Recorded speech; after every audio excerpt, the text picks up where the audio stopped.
నమస్తే. ముఖ్యంగా కోడంగల్ ప్రజల కోసం ఈరోజు వీడియో చేయాల్సి వస్తుంది.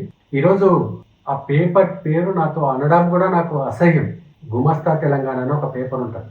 గత ప్రభుత్వంలో పేద ప్రజల రక్తం పిండి లక్షల కోట్లు సంపాదించి ఒక టిష్యూ పేపర్ నడిపిస్తున్నారు తెలంగాణ బీఆర్ఎస్ పార్టీ ఒక టిష్యూ పేపర్ నడిపిస్తుంది. అది కనీసం చిన్నపిల్లల ముడ్డి తుడవడానికి కూడా పనికిరాదు ఆ పేపర్ అంతే. ఆ పేపర్లో వచ్చే వార్తలు కూడా అంత పనికిమాలిన వార్తలే వస్తాయి. ఈరోజు ఒక వార్త వచ్చింది ఆ టిష్యూ పేపర్లో, గుమస్తా తెలంగాణ పేపర్లో. రాసినోనికి బుద్ధి లేదు, వేసినోనికి బుద్ధి లేదు. మొన్న భూసేకరణలో రైతులకు ప్లాట్లు కేటాయించారు. ఆ ప్లాట్లకు సంబంధించి డెవలప్మెంట్ చేసి మొన్న లక్కీ డ్రా చేసి రైతులకు ప్లాట్లు ఇవ్వడం జరిగింది. ఆ ప్లాట్లలోనంట Revanth Reddy big brothers enter అయిపోయి అన్ని ఎక్కడికక్కడ బ్లాక్ చేసి దాంట్లో 5 స్టార్ హోటళ్లు రిసార్ట్లు కట్టాలని చెప్పేసి అన్ని ప్లాట్లన్నీ బ్లాక్ చేసి పెట్టారంట. అట్లాగే రేడియల్ రోడ్ కూడా అటు ఇటు మొత్తం బ్లాక్ చేసి పెట్టిందంట. 5 స్టార్ హోటళ్లు రిసార్ట్లు కడుతున్నారట. అరే పనికి మాలిన సన్యాసి పేపర్, నేను మళ్ళీ చెప్తున్నా, చిన్నపిల్లల ముడ్డి దుడవడానికి కూడా నీ పేపర్ పనికిరాదు. ఎందుకంటే కనీసం జ్ఞానం లేకుండా, కనీసం ఆడ ఏం జరిగింది ఏంది అంటే విషం గక్కాలని చెప్పేసి ఏదో ఒక వార్త రాసుడు తప్పించి ఆ లేఅవుట్ చేసింది ఎంత, రైతులకు ఇచ్చింది ఎంత, దాంట్లో రిసార్ట్లు 5 స్టార్ హోటల్ కట్టేంత భూమి ఎక్కడ ఉన్నది, కనీస జ్ఞానం ఉండాలి కదా ఈ టిష్యూ పేపర్ వాడికి అసలు పేపర్లో వార్త రాయడానికి. అంటే వీళ్ళు ఏమనుకున్నారంటే ముందు భూసేకరణ జరగదని రైతుల్ని రెచ్చగొట్టి కలెక్టర్ మీద దాడి చేయించి అది వర్కౌట్ కాలే. రైతులు స్వచ్ఛందంగా వచ్చి భూములు ఇచ్చేటప్పుడు మీకు డబ్బులు రావు, మీకు చెక్కులు రావు అని చెప్పి చెక్కులు ఇచ్చినాక చెక్కులు పాస్ కావండి. రైతు తన భూమి ఇచ్చిన గంటలో రైతుకు చెక్ ఇచ్చినాం. రైతుకు చెక్ ఇచ్చిన కరెక్ట్ నెక్స్ట్ డే 24 hours లో రైతుకు చెక్కు క్లియర్ అయిపోయింది. తన డబ్బులు తన అకౌంట్ లో వచ్చేసింది. ఇక తర్వాత ప్లాట్లు ఇయ్యరు, అసలు ఏం గవర్నమెంట్ ఆడ ఏం కన్స్ట్రక్షన్ అవ్వదు, ఏది రాదని చెప్పి ఇంకో దుష్ప్రచారం స్టార్ట్ చేసింది. అవన్నిటిని పటాపంచలు చేస్తూ రాష్ట్ర ముఖ్యమంత్రి అన్ని జీవోలు ఇచ్చేసి రాష్ట్ర ముఖ్యమంత్రి స్వయంగా వచ్చి రివ్యూ చేసి పనులను స్పీడప్ చేశారు. అది వర్కౌట్ కాలే. రైతులకు ప్లాట్లు ఇయ్యమనుకుంది. రైతులకు 90 ఎకరాల్లో దాదాపు 100 కోట్ల రూపాయలు పెట్టి అక్కడ లేఅవుట్ డెవలప్ చేసి రైతులు ఎట్లా అయితే ప్లాట్లు కావాలనుకున్నా అట్లా రైతులకు ప్లాట్లు ఇవ్వడం జరిగింది. పోనీ రైతులకు ప్లాట్లు ఇస్తున్నారు, కాంగ్రెస్ క్యాడర్ అంతా లోపలింట్లో అన్ని డ్రాలు తీస్తారు, లోపలింట్లో తమకు అవసరమైన వాళ్ళకు ప్లాట్లు ఇచ్చుకుంటారు అని చెప్పేసి ఆ కళలు కూడా కన్నారు. కానీ మేము అది ఏదీ చెయ్యలేదు. వికారాబాద్ కలెక్టర్, అలాగే వికారాబాద్ జేసీ వెంకటాచారి, అలాగే ఆర్టీ వారిత వీళ్ళు పూర్తిగా కొన్ని రోజుల పాటు దాని మీద టైం కేటాయించి టీజేసీ లేఅవుట్ రెడీ చేస్తే కోడంగల్ ఒక ఫంక్షన్ హాల్ బుక్ చేసి ఫంక్షన్ హాల్కి రైతులందరినీ సొంతంగా బస్సులు పెట్టి ఫంక్షన్ హాల్ కాడికి తీసుకొచ్చి రైతులతో అక్కడ కూడా అధికారులు డ్రా తీయలేదు, కాంగ్రెస్ కార్యకర్తలు డ్రా చేయలేదు. అక్కడ వచ్చిన ఒక 2 పిల్లల్ని పైకి పిలిపించి పాపం మా జేసీ వెంకటాచారి 1 గంట సేపు చదివింటాడు. 2 గంటల పాటు ఒక్కొక్క రైతు పేరు చదివి ఒక్కొక్క ప్లాట్ డ్రా తీసి ప్రతి కాంగ్రెస్ కార్యకర్తకు సంబంధించిన ప్లాట్ డ్రాలోనే వచ్చింది. అది మళ్ళీ చెక్ చేసుకోవచ్చు, డ్రాలోనే వచ్చింది. ఆర్టీఓ అనిత ఆమె కూడా కంటిన్యూగా కూర్చొని అక్కడే అర్ధరాత్రి దాకా రాత్రి 9 గంటల వరకు కూర్చొని సంతకాలు పెట్టేసి ప్రతి రైతుకు పట్టా భూమి ఇచ్చి పంపించింది. అంటే ఎక్కడ చిన్న తప్పు గానీ చిన్న అవినీతి జరగలేదు. ల్యాండ్ అక్విజిషన్ స్టార్ట్ చేసిన రోజు నుంచి రైతులకు ప్లాట్లు ఇచ్చేదాకా కొన్ని తీసుకున్న భూమి లేదన్నా ఫార్మా ఇస్తారు, అది ఇస్తారు, ఇది ఇస్తారు, ఏమని ఇచ్చారా ఇండస్ట్రీ ఎడ్యుకేషన్ హబ్ 220 ఎకరాల ఎడ్యుకేషన్ హబ్ సీఎం స్వయంగా వచ్చి కూర్చొని దాన్ని రివ్యూ చేసి దాన్ని డెవలప్ చేస్తున్నాడు. అరే ఇంత మంచిగా చేస్తుంటే ఈ దరిద్రులకు ఏదో ఒక వార్త కావాలి. అరే ఏంది గవర్నమెంట్ చెప్పిందంతా చేస్తుంది కదా, మేము ఏదేదో ఊహించుకుంటాం కదా, మేము చెప్పింది అన్ని అబద్ధాలు కాబట్టే కదా అని ఈ తాగుబోతులకు ఏమనిపించిందంటే దీన్ని ఎట్లన్నా బ్లేమ్ చేయాలి అనుకొని లేఅవుట్ లో బ్లాకులు చేసిండ్రు. Big brothers hotels 5 star hotel. అరే సన్యాసి గల్లారా, లేఅవుట్ చేసిందే 93 ఎకరాలు. 93 ఎకరాలలో 14 ఎకరాలు ఎర్రగుంటున్నది.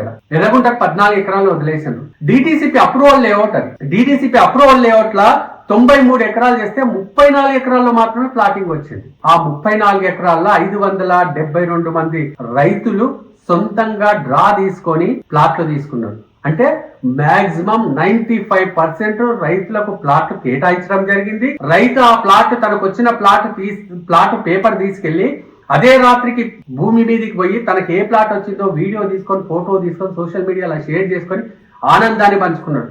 అరే ఇంత నిజాయితీగా పనిచేస్తే, ఇంత నిజాయితీగా అధికారులు, ఇంత నిజాయితీగా ప్రభుత్వం పనిచేస్తే ఒక్క కాంగ్రెస్ కార్యకర్త కూడా డైరెక్ట్ గా ప్లాట్ కేటాయించకుండా అదే లక్కీ డ్రా నుంచి ప్లాట్ తీసి ప్లాట్ ఇస్తే, అరే టిష్యూ పేపర్ నువ్వు నిజంగా చిన్న పిల్లల ముడ్డి దుడవడానికి కూడా నీ పేపర్ పనికి రాదురా. నువ్వు టిష్యూ పేపర్లా ఏం రాయిస్తావు? 5 స్టార్ హోటల్ 5 స్టార్ హోటల్ కట్టించేంత భూమి ఏడున్నది కదా, ఆల్రెడీ రైతులకు ఇచ్చేసింది కదా. జస్ట్ ఒక 2 ఎకరాలు 3 ఎకరాలు, అది కూడా కోర్టు కేసుల్లో ఉన్నందుకు అది కూడా కేటాయించున్నారు రైతులకు. కేటాయించి అది కేసుల్లో ఉంది కాబట్టి అని ఆ రైతులను పిలిచి వాళ్ళకు నచ్చ చెప్పి కొద్దిగా ఆగంటే అది ఎంత క్లియర్ చేసి మీకు ఇస్తామని చెప్పి రైతులకు నచ్చ చెప్పిండ్రు ఆఫీసర్. ఏం జరిగిందని ఇప్పుడు రేవంత్ రెడ్డి అన్నదమ్ములను తీసుకొచ్చింది బిగ్ బ్రదర్సా? ఎవరు గవర్నమెంట్ వచ్చినాక రేవంత్ రెడ్డి సీఎం గారి తమ్ముడు కొండలరెడ్డి కొడంగల్లా కనిపించిందా? కృష్ణారెడ్డి కొడంగల్లా కనిపించిందా? జగన్మోహన్ రెడ్డి కొడంగల్లా కనిపించిందా? ఎప్పుడన్నా వీళ్ళు గవర్నమెంట్ వచ్చినాక కొడంగల్కి వచ్చిందా? ఇప్పటిదాకా తిరుపతి రెడ్డి వస్తాడు. తిరుపతి రెడ్డి అనే వ్యక్తికి హక్కు ఉన్నది కొడంగల్ మీద. 20 ఏళ్ళకెళ్ళి ఆ నియోజకవర్గ కార్యకర్తల కోసం పనిచేసిండు, హక్కు ఉన్నది. అరే పట్నం నరేందర్ రెడ్డి, నీకు సిగ్గు లేనోడవు నువ్వు. నిన్ను బట్టలు ఇడిపిస్తామని మేము ఆ రోజే చెప్పినాం గవర్నమెంట్ వచ్చిన రోజు. కానీ ఇదే తిరుపతి రెడ్డి నువ్వు అంటున్నావు చూడు బిగ్ బ్రదర్ అని. ఆ తిరుపతి రెడ్డి ఆపిండు మమ్మల్ని. అరే మనకు అధికారం వచ్చింది, మీకు ఈ రాష్ట్ర ముఖ్యమంత్రి మీ ఎమ్మెల్యే, మీరు డెవలప్ చేసుకోండి, ఇవన్నీ చెత్త అంతా పెట్టుకోకండి అని చెప్తే నిన్ను వదిలేసినాం. లేదంటే నీ బట్టలు ఆ రోజే ఇడిపించటం. ఎందుకంటే నువ్వు మా మీద పెట్టిన కేసులు, మమ్మల్ని పెట్టిన ఇబ్బందులు, మమ్మల్ని తిట్టిన తిట్లకు నువ్వు అంటున్నా తిరుపతి రెడ్డి చెప్పింది కాబట్టి ఆగినాం మేము. ఎన్ని రోజులు బాడీ ఏడుస్తారు అరే సీఎం అన్నదమ్ముల మీద? ఏ రోజన్నా ఈ అన్నదమ్ముల సెక్రటరీలా కనిపించిండ్రా? ఏ రోజన్నా ఈ అన్నదమ్ముల అసెంబ్లీకి వచ్చిండ్రా? ఏ అన్నదమ్ములని ఏ రోజైనా కలెక్టరేట్ కి వచ్చిన చూపిస్తారా? ఈ కేసీఆర్ కుటుంబం మొత్తం చుట్టాల కానుంచి మొత్తం సెక్రటరేట్ మీద పడి దోసుక తిన్నది. అంటే మేము దోసుక తిన్నాము, రేవంత్ రెడ్డి అన్నదమ్ములు దోసుక తింటలేదు కాబట్టి బురద జల్దాం, అంతే కదా. కోడంగల్లా 1000 కోట్ల రూపాయలు ఈ రోజు కోడంగల్లా అభివృద్ధి జరుగుతుంది. ఈ ట్విట్టర్ కేటీఆర్ ఆ రోజు వచ్చి పట్నమోని గెలిపియండి, మీ కృష్ణా వాటర్ తో మీ నీళ్లు కడుగుతామంటివి, మురికి నీళ్లతోనో కడగకపోతేవి. నువ్వు కడగకపోతే ఈ రోజు మా రేవంత్ అన్న అడుగుతున్నాడు అదే కృష్ణా వాటర్ తో కూడగలి. అదే కదా నీ కడుపుమంట. పట్నం నరేందర్ రెడ్డి నీలాక సీసీ రోడ్ల కాడ 5,000 వసూలు చేసిన చరిత్ర కాదు తిరుపతి రెడ్డిది, రేవంత్ రెడ్డి బ్రదర్స్ ది. సొంత భూమిని కోడంగల్ అభివృద్ధి కోసం ఇచ్చిన చరిత్ర వాళ్ళది. ఎన్ని రోజులు ఏడుస్తారా ఇట్లా? బిడ్డ పట్నా నరేందర్ రెడ్డి చెత్త మాటలు మాట్లాడి చెత్త వార్త లేపిస్తా అంటే నీకు అవుతుంది. ఈసారి రేవంత్ అన్న చెప్పి నేను, తిరుపతి అన్న చెప్పి నేను, నీ బట్టలు ఏడిపిస్తాం నియోజకవర్గంలో నువ్వు వస్తేవంటే. ఇక రేడియల్ రోడ్ పొట్టి అంతా బ్లాకులు చేసిందట రేవంత్ రెడ్డి బ్రదర్. అసలు రేడియల్ రేట్ ఎక్కడి నుంచి వస్తుంది, ఎంత వస్తుంది, ఇప్పటిదాకా సర్వే ఎంత జరిగింది, ఎంతవరకు నోటిఫికేషన్ వచ్చింది, ల్యాండ్ ఎంత ఇచ్చిందని కొంచెమైనా ఇన్ఫర్మేషన్ ఉన్నదా మీకు? అసలు పోయి మీ టీం ను పంపించి ఎంక్వైరీ చేయండి. ఒక్క రైతన్న అక్కడ భూములు అమ్ముకుంటున్నాడేమో, ఒక్క రైతు కూడా భూమి అమ్ముకుంటలేడు. ఎవరి రోడ్డు పోయింది కదా మా రేట్లు పెరుగుతాయని చెప్పి ఎవరంతా వాళ్ళ రైతులు సంతోషపడి స్వచ్ఛందంగా వచ్చి భూములు ఇస్తున్నారు. ఏవి గ్రౌండ్ రిపోర్ట్ ఏది అవసరం లేదు మీకు. ఈ సిగ్గులేని టిష్యూ పేపర్ లో ఈ రోజు వార్త వచ్చింది కదా, టిష్యూ పేపర్ వార్తకి నేను చెప్తున్నా, దమ్ముంటే నువ్వు లేఅవుట్ కి వచ్చి ఒక 5 స్టార్ హోటల్ కావాలంటే 8 ఎకరాల భూమి కావాలి, ఒక రిసార్ట్ కట్టాలంటే 8 ఎకరాల భూమి కావాలి. ఆడ 8 ఎకరాల భూమి ఉన్నదేమో చూపి. అరే ఏ గుట్టలు తీసుకెళ్లి కొని మంచి భూమి అంతా కంపెనీలకు అమ్ముకొని ఎక్కడో గుట్టల్లో ప్లాటింగ్ చేసిందా? ఊరు కానుకొని చాలా మంచి ల్యాండ్ లో ప్లాటింగ్, చాలా మంచి ల్యాండ్ లో ఎడ్యుకేషన్ గుట్టలే కదా కంపెనీలకు ఇస్తున్నది. ఓడిచ్చిండు ఈ టీఆర్ఎస్ వాళ్ళు ఇచ్చిండ్రా, బీఆర్ఎస్ వాళ్ళు ఇచ్చిండ్రా? మల్లన్న సాగర్ లో తీసుకొని ఇప్పటి వరకు ఎంతమంది కాంపన్సేషన్ ఇవ్వాలి? ఇంకా మీరు ఎంతమందికి ప్లాటింగ్ ఇవ్వాలి? రాని కోడంగల్లో చూపిండి ఎంతమందికి ఆగినాయేమో. ఒకరిద్దరు ఫ్యామిలీ డిస్ప్యూట్ తప్పచ్చి ఏ ఒక్కరికైనా మీ సొంత మీ టీఆర్ఎస్ కార్యకర్త ఈ బీఆర్ఎస్ కార్యకర్తలు కూడా ఒక్కరికి ఒక్క రూపాయి ఆగలేదు. వెంబడి ఇవ్వడం జరిగింది. ఈ రోజు ఆ బీఆర్ఎస్ కార్యకర్తలు కూడా చాలా మంది సంతోషంగా ఉన్నారు. మంచి ప్లాటింగ్ వచ్చింది, లక్షల వాల్యూ చేస్తుంది ప్లాటింగ్ అని చెప్పేసి. చాలా మేము డెవలప్ అవుతున్నాం, ఈ కుక్కలు ఎంత వదిలినా మాకు సంబంధం లేదని మేము సైలెంట్ గా ఉంటూనే వస్తున్నాం. అయినా రెచ్చగొడతారు సీఎం బ్రదర్స్ అని వెంకటేశ్వర స్వామి జపమైపోయింది దరిద్రులకు ఆ పేర్లు. రేవంత్ అన్న కుటుంబం ఎప్పుడు మీలాంటి దరిద్ర పనులు చేయదు. ఈ రాష్ట్రం మీద మరి దోసుకుంటలేరు, ఇక దోసుకోరు. మీ కళలని కళలుగానే మిగిలిపోతాయి. సో మాకు పని చేయడం ఒకటే తెలుసు. పోనీ ఏ రైతన్నాడు ప్లాట్ అమ్ముకుంటున్నాడా? ఎంత సంతోషంగా ఉన్నాడు. అరే మాకు ప్లాటింగ్ వచ్చిందని ఫోటోలు తీసి సోషల్, ఇదే టీఆర్ఎస్ కార్యకర్తలు కూడా పెట్టుకున్నారు ఫోటోలు తీసి గ్రూపులలో. అరే మాకు మంచి ప్లాట్ వచ్చింది, మాకు మెయిన్ రోడ్ ప్లాట్ వచ్చింది అని చెప్పేసి. సో ఎక్కడ కాంగ్రెస్ కార్యకర్తకు ఇంటర్నల్ గా కూడా ఇవ్వలేదు కదా ప్లాట్. అంటే ఏదో ఒక బురద చల్లాలి. అరే ఎక్కడ దొరుకుతలేరు, నియోజకవర్గం అద్భుతంగా ఇదైతుంది. రేపు మా పట్నమోడు వస్తే జై పట్నమోడు అనేటువంటి కూడా 10 మంది మిగిలేటట్లా లేరు కదా మాకు అని చెప్పేసి ఈ చెత్త వార్తలు, ఈ చెత్త పేపర్ల టిష్యూ పేపర్ల వార్తలు రాస్తున్నారు. మళ్ళీ చెప్తున్నా, ముడ్డి కూడా దూడ్చుకోవడానికి పనికిరాని టిష్యూ పేపర్ల ఏ వార్త వచ్చినా కూడా పట్టించుకునేది లేదు. ఈ ఫైనల్ ఇది ఒక్కసారి సమాధానం చెప్పాలి. ఎందుకంటే ప్రతి దానికి CM brother, big brother.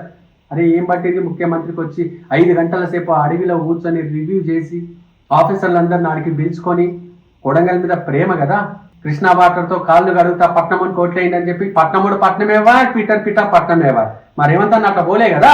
So TRS ఈ టిష్యూ పేపర్ వచ్చిన పూర్తి ప్రతి వార్త అబద్ధం. రైతులారా మీరు వెళ్ళి అక్కడ చూడండి, ఎంత భూమి ఖాళీ ఉన్నదో చూడండి. ఆ మధ్యలో అక్కడక్కడ ఒక్కొక్క ప్లాట్, ఆ ఒక్క 150 గజాల ప్లాట్ లో ఎంత పెద్ద 5 స్టార్ హోటల్ కట్టాలో నాకు తెలియదు. మరి వీళ్ళన్ని పేపర్లలో కడతారు కదా. ఎందుకు మా అకింపేట్ల ఎస్సీ కమ్యూనిటీ హాల్కు భూమి చేసిపోయారు పేపర్ మీద 4 ఏళ్ల క్రితం. ఎస్సీ కమ్యూనిటీ హాల్ అనేది ఏది లేదు. దళిత బంధు ఇస్తామని చెప్పేసి 3 దగ్గర డబ్బులు వసూలు చేసిండ్రు. దళిత బంధు ఇవ్వలే. డబుల్ బెడ్రూమ్ ఇల్లు ఇస్తామంటే డబ్బులు వసూలు చేసిండు. డబుల్ బెడ్రూమ్ ఇవ్వలే. అంటే అన్ని పేపర్ల మీద కదా. ఇలా 5 స్టార్ హోటల్ కూడా పేపర్ మీద కట్టిండు. రేవంత్ రెడ్డి సోదరుడు వచ్చి 5 స్టార్ హోటల్ కడుతున్నాడు అని చెప్పేసి. ల్యాండ్ ఎక్వేషన్ నిజాయితీగా జరిగింది, డెవలప్మెంట్ నిజాయితీగానే జరుగుతుంది. ప్రతి గజం కూడా లక్కీ డ్రాప్ తీసి మరీ ఇవ్వడం జరిగింది. ఆఫీసర్లు చాలా నిబద్ధతతో ఆఫీసర్లకు ఫ్రీడమ్ ఇచ్చిండు ముఖ్యమంత్రి. ఏ కార్యకర్త ఏ పార్టీ లీడర్ ఎంటర్ కాకుండా పూర్తిగా ఫ్రీడమ్ ఇస్తే పూర్తి నిజాయితీ గల ఆఫీసర్లు వికారాబాద్ జిల్లాలో ఈరోజు కలెక్టర్ కానుంచి ఎంఆర్ఓ దాకా నిజాయితీ గల ఆఫీసర్లు ఉన్నారు. కాబట్టి ఈరోజు ప్రతి బీఆర్ఎస్ కార్యకర్తకు కూడా అక్కడ 100 ఫీట్ రోడ్డుకు ప్లాట్లు వచ్చినాయి. అడిగి వెళ్ళి కనుక్కోండి, వెళ్ళి ఊరికి వెళ్ళి కనుక్కోండి, లిస్టు తీసుకోండి ఏ రైతుకు ఎక్కడ ప్లాట్ వచ్చిందో అని చెప్పేసి. కనీస గ్రౌండ్ వర్క్ చేయకుండా జర్నలిజం పేరుతోటి చెత్త వార్తలు అని చెప్పి రాస్తే కడుపు మండుతుంది. ఇక ఇన్ని రోజులు ఓన్లీ మాటలతోటే చెప్పినాం. పట్నం నరేందర్ రెడ్డి గారు ఏమంతన్నా తిరుపతి అన్న చెప్పినా కూడా నిన్ను వదిలిపెట్టాను చూసండి. మా మీద బురద జల్లి అభివృద్ధిని అడ్డుకోవాలని చూస్తే మాత్రం నిన్ను వదిలిపెట్టే ప్రసక్తే లేదు పట్నం నరేందర్ రెడ్డి. ఫైనల్ గా టిష్యూ పేపర్ ఓడికి పిల్లల నిజంగా ముడ్డి దుడిచినా మకిలి అంటుతుంది పిల్లల.